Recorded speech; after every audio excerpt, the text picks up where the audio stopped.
আসসালামু আলাইকুম বন্ধুরা, আশা করি সবাই ভালো আছেন। গতবারের ন্যায় আবারও আপনাদের মাঝে উপস্থিত হলাম। আমার বাগিচা কি অবস্থা, কি অবস্থায় আছে, গাছগুলার কি কন্ডিশন, বিভিন্ন বিষয় তদারকির জন্য আমি আবার 1 মাস পরে চলে আসলাম আমার বাগিচায়। তো গাছগুলা এসে এই একটি গাছ দেখা যাচ্ছে যে আপনার গাছের পাতাগুলো একটু হলুদ হয়ে গেছে। এটা হলুদ হওয়ার কারণ আছে, কারণ এখানে আমি যতদূর সম্ভব যেটা বুঝতে পারলাম, এই জায়গাটায় একটু পানি জমে থাকা মতো জায়গা। এখানে একটু পানি থাকে, রস থাকে, যার কারণে এই গাছের পাতাগুলার কালার একটু অন্যরকম হয়ে গেছে। এদিকে ওর অপোজিট সাইডে আর একটা যে গাছ, এটার অবস্থা তুলনামূলক ভালো ভালো পাশাপাশি এটার গ্রোথও মোটামুটি কীটনাশক এবং জৈব সার দেওয়ার পরে মোটামুটি মনে হচ্ছে যে ভালো একটা গ্রোথ আসছে। গাছের পাতা কন্ডিশন আর সব কিছু দেখে সেটাই মনে হচ্ছে যে গাছটা মোটামুটি আগের থেকে তার অবস্থার পরিবর্তন হয়েছে, ডেভেলপ করছে। আমি এর গোড়ায় দেখতে পাচ্ছেন আগের থেকে একটু বেশি পরিষ্কার। আমি এই গোড়াগুলো পরিষ্কার করে দিয়েছিলাম। প্রত্যেকটা গাছেরই চেষ্টা করেছি যতটুকু সম্ভব পরিষ্কার করার। পরিষ্কার করলে স্বাস্থ্য ভালো থাকে। এখন এই গাছটা একটু হিজিবিজি হয়ে গেছে, কারণ এর গাছের গোড়ায় আপনারা দেখতে পাচ্ছেন যে কলা গাছ, ওই যে কলাও ধরছে। তো এই ব্যাজ উঠে যাওয়ার পরে, কলা গাছের এই ব্যাজ উঠে যাওয়ার পরে আমরা এখানে কলা রাখবো না, কারণ আমাদের বেসমেন্ট হচ্ছে লিচুই। আমাদের এখানে অন্য কোনো কিছু রাখার কোনো ইচ্ছা বা চিন্তা কোনোটাই নেই। তার পাশাপাশি আপনারা দেখতে পাচ্ছেন যে আমার এই বাগিচার ভিতরে লিচুর পাশাপাশি সাথী ফসল হিসেবে হলুদের আবাদ করা হয়েছে। হলুদ, এখানে এই হলুদ উঠতে উঠতে আগামী ফেব্রুয়ারি, জানুয়ারি শেষ অথবা ফেব্রুয়ারি, মানে মাঘ ফাল্গুন মাস। এই গাছগুলোর, হলুদ গাছগুলোর কারণে আসলে আমার গাছের কি অবস্থা সেটাও একটু বুঝতে কষ্ট হচ্ছে। আর গাছে যে কীটনাশক দিয়েছিলাম, তারপরে গাছগুলোর কন্ডিশন আমার কাছে মনে মনে হচ্ছে ভালো, সন্তোষজনক। হ্যাঁ, আমরা আবার কীটনাশক প্রয়োগ করব, প্লাস জৈব সার প্রয়োগ করব আগামী অক্টোবর নভেম্বরের দিকে চিন্তাভাবনা আছে। এখন বাদবাকি আল্লাহর ইচ্ছা এবং পরিবেশ পরিস্থিতির উপরে হচ্ছে ডিপেন্ড করবে যে আমরা আসলে কি করব। এই গাছটা আমরা গতবার দেখে গেছিলাম যে এই গাছটার অবস্থা ভালো, কিন্তু এবার দেখতেছি যে এই গাছের অসংখ্য কুশি পাতা ছাড়ছে। আপনারা দেখতে পাচ্ছেন অসংখ্য কুশি পাতা প্রত্যেকটা ডালেই আছে। হ্যাঁ, হয়তোবা গাছ বাড়বে এই কারণে কুশি পাতা, প্লাস এখানে পাতা খাওয়ার যে ব্যাপারটা ওটাও আছে। এই যে নালশো, আমাদের এলাকায় এটাকে নালশো পোকা বলে, এই আক্রমণও দেখতে পাচ্তেছি। এই এই পোকাগুলো থাকলে আসলে গাছের পাতা খেয়ে ফেলে মূলত, আমি যতদূর জানি, বা এর গ্রোথে ব্যাহত করে। এই গাছটার নিচেও আমি এসে পরিষ্কার করে দিলাম। পরিষ্কার করে দেওয়াতে ভালো ভালো বোধ হচ্ছে। এখানে নালশোর উৎপাত দেখা যাচ্ছে। তো গাছ এর কন্ডিশন তুলনামূলক ওভারঅল খারাপ না। 1 মাসে সার প্রয়োগ করার পরে গ্রোথ খারাপ না, আমার কাছে সন্তোষজনকই মনে হচ্ছে। এই গাছটা আমার এখানে কয়েকটা গাছের গ্রোথ ভালো, মোটামুটি 12টা গাছ, তো 12টা গাছের 7-8টা গাছের গ্রোথ খুবই চমৎকার।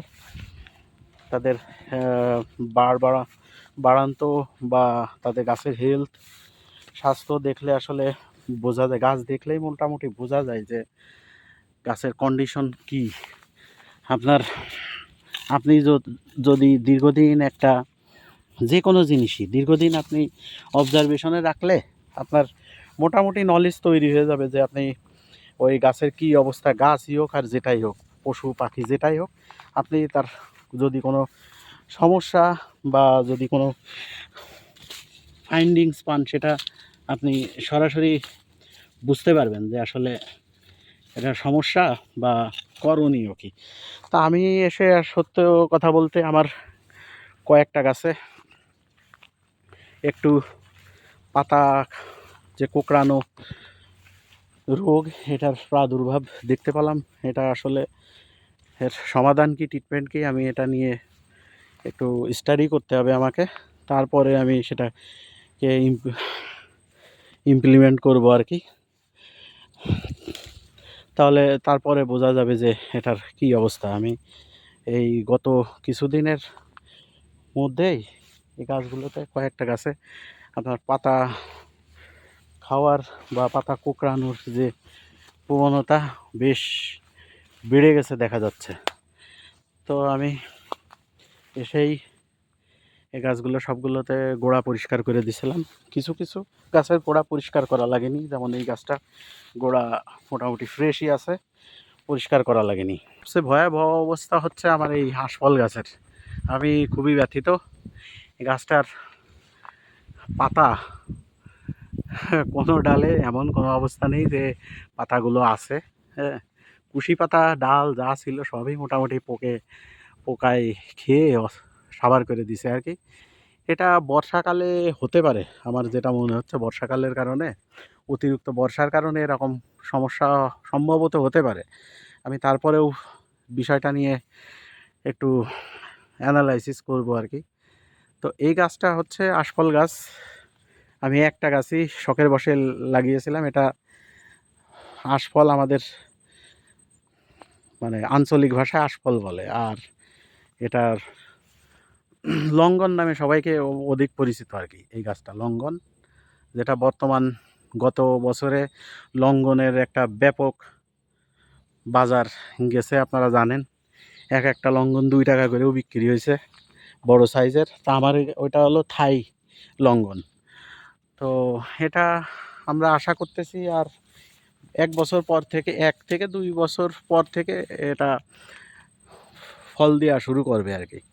তো এই ফলগুলা হচ্ছে আপনার সঠিক পরিচর্যা পেলে লিচুর থেকেও ভালো অর্থকরী ফসল হতে পারে। এটা আমি দেখছি আমাদের এই মাগুরা, নড়াইল, যশোর এই এরিয়াগুলোতে গাছে আপনার পাতার থেকেও ফল বেশি হয়। এইবার এই প্রোডাক্টগুলো আপনার যখন খুলনাতে যাই, খুলনাতে আমি সেভারেল টাইম এই ফলগুলো কিনেছি। এগুলো খেতে ভালো লাগে, বেশ সুস্বাদু। তো এটা 2 টাকা করে পার পিস বিক্রি হয়েছে। তাহলে একটা গাছে চোখ বন্ধ করে আপনার 50,000 ফল থাকে, চোখ বন্ধ করে। একটা মানে অ্যাডাল্ট গাছে এত পরিমাণ এটার আপনার ফলন হয়। তো যাই হোক, সবাই দোয়া করবেন আমার গাছটার জন্য, যেন মোটামুটি খুব দ্রুতই ফল আমরা পেতে পারি, যাতে আপনাদের সবাইকে অ্যাটলিস্ট খেতে আসার জন্য দাওয়াত করতে পারি আর কি। তো এই হচ্ছে আর একটা লিচু গাছ। তো এই গাছটাও অনেক ভালো। যতগুলো যখন আমি লাগিয়েছিলাম, এই গাছটা হচ্ছে যতগুলো গাছ ছিল সেই গাছের ভিতরে মোটামুটি এই গাছটার আউটলুকিং ছিল সবচেয়ে ভালো। তো এখনও সেই গাছের আউটলুকিংটা বজায় আছে। হ্যাঁ, ধরে রেখেছে এই গাছটা, তার সৌন্দর্য এখনও ধরে রেখেছে। হ্যাঁ, ওর আপনার গ্রোথও সুন্দর আছে, আমাকে ইতিমধ্যে ছাড়িয়ে গিয়েছে। আরও আগামী যখন মুকুল আসবে, আগামী বছরে মুকুল আসবে, তখন হয়তো বা এটা আরও হবে। এখন তো গাছের গ্রোথ, এখন বর্ষা যেহেতু ইতিমধ্যে শেষ হয়েছে বলা চলে, তো এই বর্ষার কারণে গাছগুলো হয়তো বা রেস্টে ছিল। তো এখন আবার হয়তো বা একটু গ্রোথ নিবে আর কি। গ্রোথ নেওয়ার পরে আপনার গ্রোথ যাতে সঠিকভাবে নিতে পারে, সেই জন্যই আপনাকে সেপ্টেম্বর অক্টোবরের দিকে হচ্ছে এই কীটনাশক প্রয়োগ করতে হবে। সঠিক প্রয়োগ পদ্ধতিতে সঠিক পরিমাণে আপনার এই আগামী সেপ্টেম্বর অক্টোবরে যখন আপনি কীটনাশক বা জৈব সার প্রয়োগ করবেন, জৈব সারের মাপ তো বলাই আছে 10 কেজি করে। জৈব সার আপনি যতই দেবেন ততই গাছের জন্য মঙ্গল, হ্যাঁ, এটাতে না নেই, ঠিক আছে। কিন্তু কীটনাশকের ক্ষেত্রে তার কিছু রেস্ট্রিকশন আছে, আপনি চাইলেই আপনার ইচ্ছা খেয়াল খুশি মতো আপনি দিতে পারবেন না। এতে গাছকে বিভিন্নভাবে বাধাগ্রস্ত করতে পারে, গাছের বাড়ন্ত বা গ্রোথ যেটাই বলেন সেটাকে বাধাগ্রস্ত করতে পারে। তো আমরা পরিমাণ অনুযায়ী দেব। আমরা যেহেতু ইউরিয়া সার গতবার দিয়েছিলাম সামান্য পরিমাণে, এখন আমি ভাবছি যে এটা ইউরিয়া সার আসলে এখন আবার নতুন করে নেক্সট যে শিডিউল আছে সেই শিডিউলে ইউরিয়া সার আবার নতুন করে আমরা দিব কিনা।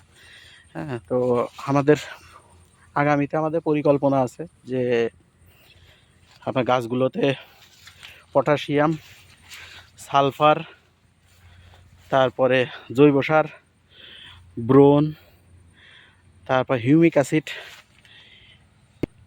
এই জাতীয় কীটনাশকগুলো প্রয়োগ করা। কারণ ইউরিয়া সার দিলে তার গ্রোথে মোটামুটি 6-7 মাস এর গ্রোথ থাকে, 6-7 মাস এর গ্রোথ থাকে। এখন যদি আগামী মুকুলের সময় যদি ইউরিয়া সারের গ্রোথটা পেয়ে যায়, আমি এখন দিলে আগামী মুকুলে যদি গ্রোথটা পেয়ে যায়, তখন কিন্তু গাছে কিন্তু যদিও মুকুল আসবে, মানে আসার যে চান্স থাকে সেইটা কিন্তু এই ইউরিয়া সার প্রয়োগের কারণেই কিন্তু কমে যাবে। সো আমরা আসলে রিস্ক নিতে চাচ্ছি না যে এই গাছে ইউরিয়া সার প্রয়োগ করব কিনা। তারপরেও দেখি আরও অনেকেই আছেন যারা এই লিচু চাষের সাথে সম্পৃক্ত। আপনারা জানেন যে আমাদের মাগুরা, হাজিপুর, হাজরাপুর, এগুলো এইসব এরিয়ার লিচুর এত আবাদ যে এই এরিয়াগুলো হচ্ছে এই এলাকার লিচুগুলাকে জিআই পণ্য হিসেবে স্বীকৃতি দিয়েছে। তো আমি ওখানেও যাব, আমি ওখানে যারা আছেন লিচুর বাগানের চাষ করতেছেন লিচু, আমার কিছু পরিচিত জন আছে, ওনাদের সাথেও আমি পরামর্শ করে নেক্সট যে কীটনাশকের শিডিউল সেটা আমি মেনটেন করব আর কি। গাছের গোড়াগুলোতে অনেক সময় মাটি ফাঁকা হয়ে যায় বা অনেক কীটপতঙ্গের বাসা বাঁধে, এই জিনিসগুলো কিন্তু খেয়াল রাখতে হবে। হ্যাঁ, তো এই প্রত্যেকটা জিনিসই আপনাকে খেয়াল রাখতে হবে। গাছের সৌন্দর্য, গাছের এই যে দেখছেন, এই দেখেন এখানে কলার পাতা দিয়ে আমি বেঁধে দিয়েছিলাম এক সময়, যার কারণে এখানে পিঁপড়ায় বাসা বাঁধছে। বাঁধার কারণ আছে, কারণ হচ্ছে বর্ষা, আপনারা তো জানেন বর্ষার সময় সবারই একটু সমস্যা, তো ওরাও এই সমস্যারই অন্তর্গত। তো এই গাছটার অবস্থা একটু বেশি সমস্যা আমার কাছে মনে হচ্ছে। তো আমরা এটাকে আরও এক্সট্রা টেক কেয়ার করব। দেখেন এই যে গাছের এই যে এখান থেকে বাড়ার কথা ছিল, কিন্তু এটা পুড়ে গেছে অথবা খেয়ে ফেলার কারণে এই গাছটার মানে যে কচি পাতাগুলো সেগুলো কিন্তু ঠিকঠাক মতো করে বেড়ে উঠতে পারতেছে না, গ্রোথ নিচ্ছে না। হ্যাঁ, তো সবগুলো গাছই বন্ধুরা ঘুরে দেখালাম, আপনারা মূল্যায়ন করবেন। আমি আসলে আপনাদেরকে কিছু এই ভিডিওর মাধ্যমে দিতে পারছি বা পারবো কিনা আমি জানি না। আমি এই ভিডিওগুলো করার কারণ হচ্ছে, আমি যখন লিচু গাছগুলো লাগিয়েছিলাম স্বভাবতই আপনার মানুষের আগ্রহ থাকে যে গাছ এই বয়সের গাছ কেমন, কতটুকু গ্রোথ হয়, কি দেখি, অনেক কিছু জানার থাকে। তো আমি আসলে যখন ইউটিউবে সার্চ দিয়েছিলাম তখন আমি এই ছোট চারা গাছের কোনো ইনফরমেশন আমি পাইনি। আসলে যা পেয়েছিলাম সবই মুকুল আসবে, লিচু সম্পর্কিত হিউজ ইনফরমেশন আপনার ইউটিউবে আছে, কিন্তু এরকম ছোট গাছ নার্সিং করে বড় করা বা কেমন কী দেখি করতে হয় বা আপনার গাছগুলো কেমন দেখায় এই সম্পর্কিত কোনো তথ্য আমি কিন্তু আনফর্চুনেটলি পাইনি। তো এই চিন্তা থেকে আমি আসলে ভিডিওগুলো আপনাদের সামনে উপস্থাপন করতেছি যে অন্তত আপনারা যদি কেউ শখের বাগান লিচু করতে চান, আমার এখান থেকে আমার কথাই বা আমার কথা বা আমার তথ্যে কোনো ইনফরমেশন না পাইলেও অ্যাটলিস্ট আপনি আমার গাছগুলো দেখে আপনি বুঝতে পারবেন যে আসলে আপনার গাছ কেমন হওয়া উচিত বা কেমন হয়েছে, অনেক কিছু আপনি মোটামুটি তথ্য পাবেন আর কি। যার কারণে আমি এই ভিডিওটা করছি, আপনাদের সবার সহযোগিতা আশা করছি। আমার চ্যানেলের নাম মেহেদি ওয়াসিফ। আপনারা সবাই চ্যানেলটিকে সাবস্ক্রাইব করে দিবেন, যাতে পরবর্তী ভিডিও আসলে আপনারা সবার আগে আপনার কাছে পৌঁছে যায়। তো সকলকে ধন্যবাদ, সবাই ভালো থাকবেন, আমার জন্য দোয়া করবেন, আমি যেন আবার আপনাদের মাঝে আমার বাগিচা নিয়ে আসতে পারি। আমার একটা চিন্তা ভাবনা আছে যে যতদিন গাছে ফল না আসে ততদিন আমি এটা সিরিজ ভিডিও আসলে করতে থাকবো। হ্যাঁ, তো এই প্রেরণা নিয়ে আমি সামনে আগাচ্ছি। আমি জানি না কত দূর এগোতে পারবো, কারণ আমার আর একটা পেশা আছে। আমি যতদিন সম্ভব হয় ততদিন আমি চেষ্টা করব এই গাছগুলো সঠিক ইনফরমেশন আপনাদের মাঝে তুলে ধরার। সবাইকে ধন্যবাদ কষ্ট করে সময় নিয়ে ভিডিও দেখার জন্য। সবাই ভালো থাকবেন। আসসালামু আলাইকুম।